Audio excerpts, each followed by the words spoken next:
এটা একটা modalities of the agreement, এখানে খুব ডিটেইল কোনো কিছু থাকে না।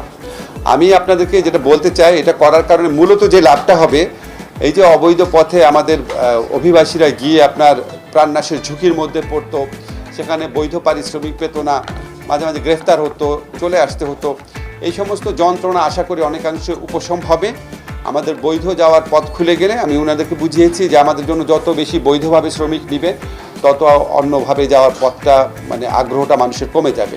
ওনাদের আমার খুবই আন্তরিক মনে হয়েছে এবং আমার মনে হয়েছে যে আমাদের যারা 6th MOU, আশা করি আমরা ইউরোপে আমাদের পর্তুগালের সাথে MOU হয়েছে, আপনারা জানেন, আমাদের অস্ট্রিয়ার সাথে হয়েছে এরকম, এটা 6th MOU ছিল। আমরা সার্বিয়াতে লোক পাঠানো আরও বাড়ার কথা চিন্তা করছি, এমনকি এটা এখনও খুব প্রাইমারি স্টেজে আছে। আমরা গায়ানার থেকেও একটা অফার পেয়েছি।